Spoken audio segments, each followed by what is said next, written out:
Hello everyone, this is AmberAnkNA here. Welcome to my channel. Well, I play a variety of games and do narrations for fanfics. I'm really hoping you enjoy my content. If you do, make sure to comment below, leave a like, and subscribe with the notifications on.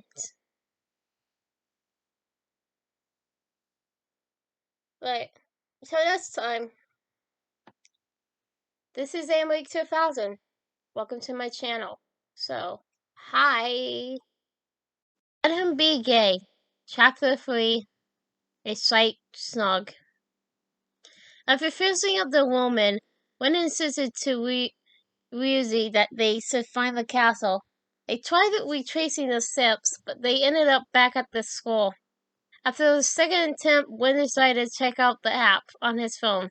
Sure enough, upon activating it, they were back at the castle, and just like yesterday, Wen was sporting a snazzy black outfit.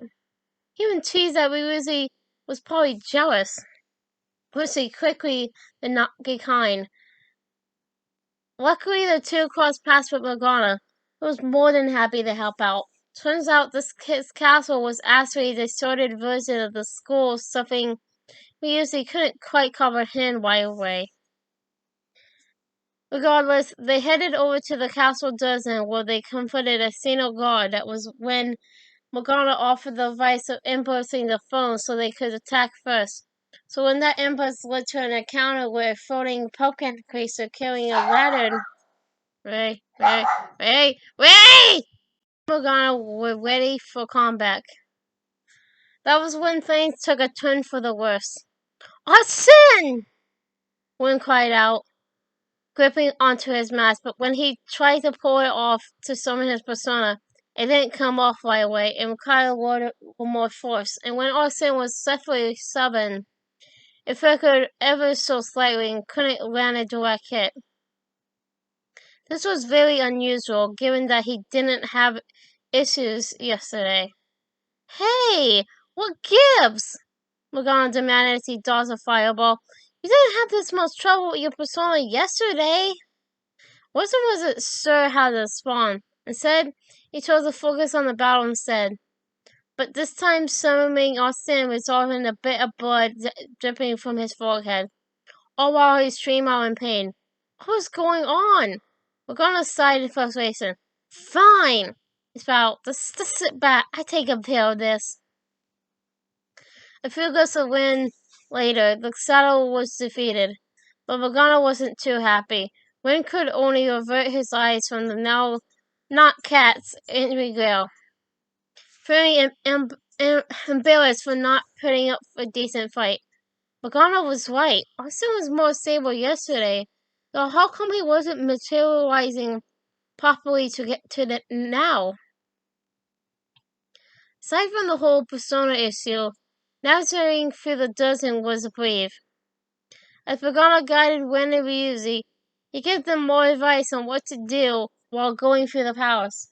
This was actually referred to as a palace. According to Morgana, palaces are a result of having a strongly started desires. The stronger the desires, the stronger the palace gods become. But for those who have a suffer will of rebellion, they can break free from the resources and take on an image that represents the ideal of a rebel. As for Morgana, there was a reason why he was in the palace in the first place. Claiming he's actually human, he figured destroying these palaces could help him regain his true form. But he was captured by a conversator and tortured, hence why he was first seen in a jail cell. No wonder he sounded so graceful yesterday. After hiring a safe room to take a breather, the girl continued their irritation. While Wynn was capable of finding the saddles with just a knife and a gun, custody of Ryuzi, Morgana was the only one who could summon a persona without problems. As for Ryuzi, He could only offer moral support due to not having a persona. Luckily, the model gun he had was surprisingly effective. Not only could it shoot bullets at the saddles, but it automatically filled itself once they were finished with combat. Continually enough, Magana also had a massive cartoony strip shot along with his cutlass, so he could also pull off long-range attacks. By the time they got to the supposed training hall love, they found what happened to the captured students. Right now they were all being assaulted by the guards. Fearing for the thought of being executed, this only angered Ryuji even more. Turns out he planned on freeing them, but according to Magana, these students were all part of Kamoshira's cognition, not actual human beings. There was no point in saving them. There was also implication how this was similar to how Kamoshira treated the school volleyball team. So it might be for real, Ryuji muttered. I heard that Kamoshira's using physical punishment. This is rumors, but it may be true. When finished, then wouldn't this be something to report to the police? Lucy wondered. He took out his phone. I use these guys as evidence. If it all goes well, we could take down the asshole Kamoshida. But for some reason, his phone wouldn't work properly. Huh? It's not working.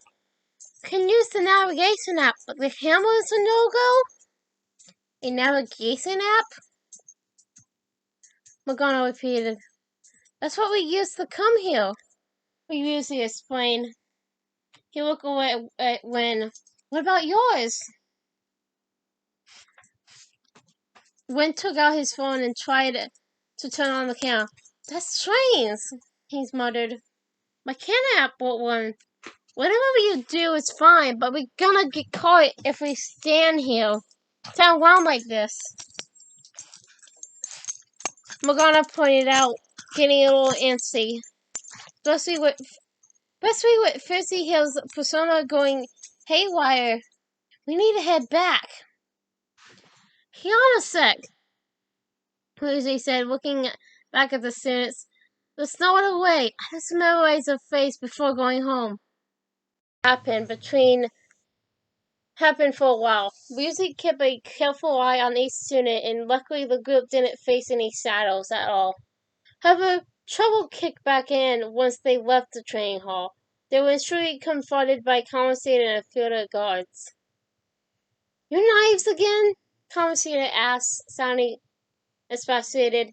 I think you make the same mistake again. You're hopeless. That faster blue flames. Win was back in his school uniform again. Not again, he grumbled under his breath. He recalled how Magana said he doesn't have full control over his power. Is that why his persona isn't working either? The school ain't your castle, Weasley Ainsley decided. I'm gonna advise the face is real good. You're going down. But Kamoshida didn't look away. Seems it true when they say barking dogs so don't bite. He taunted. How far the star winner of the track team has fallen. The hell are you getting at? Weasley demanded. I speak of the track traitor, who acted in violence, aiding his teammates' dreams.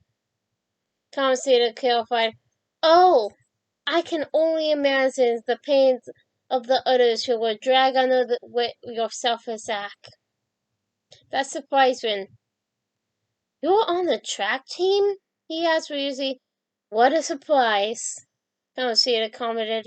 So you're accompanying him without knowing anything at all? He betrayed his track team and crushed their hopes. Yet his sea carries on as carefully as ever. That's not true, Ryuji responded. What a tragedy. Kamoshida mocked. Your Barney trusted this fool and he's led you right to your death. He turned his back on the team. Hurry up and dispose of him. I can't stand this sense, especially this disgusting one.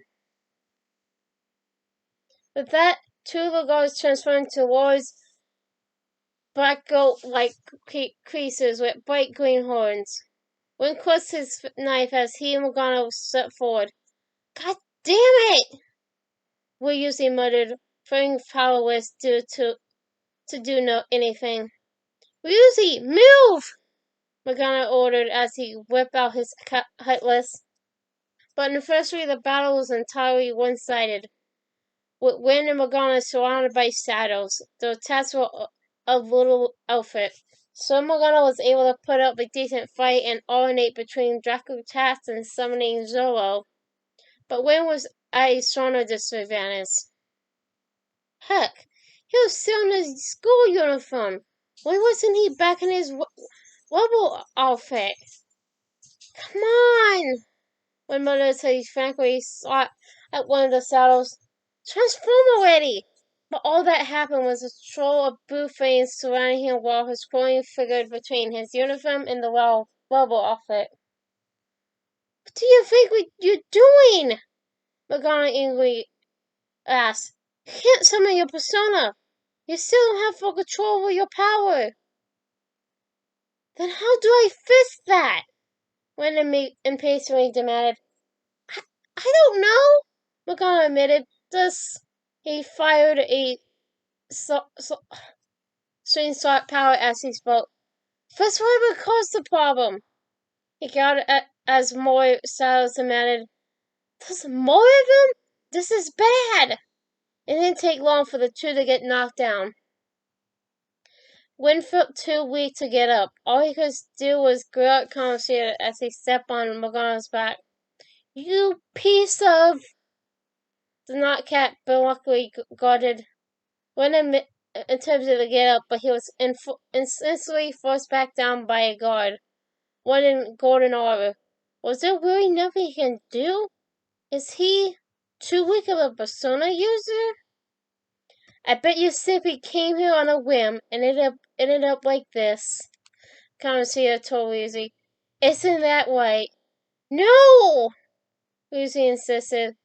While a listless piece of trash, getting emotional so cliche, Commentator mocked. How dare you raise your hand at me? Though it was only temporary, have you forgotten my kindness in supervising track practice? That wasn't practice, Ryuzi shouted, pounding his fist on the floor. That was physical abuse. You just didn't like our team. It was nothing but an eyesore, commentated Taylor. The only one who needs to see results is me. The coach who got fired was hopeless too. Had he not composed me with a sound armor, I would have settled it with only breaking his saw's leg. Lucy woke up in surprise. What? Do you need me to deal with your other leg too? Commentated threatened. The school will call it self-defense anyway. Damn it! Lucy muttered. Am I gonna lose again? Not only can I not win anymore, the track team is gone too because of this asshole. So that's why. Morgana sadly realized. Once these two are dealt with, you're next. Commentator continued. Ryuzi! Morgana cried out as Commentator's foot pushed into his back even harder.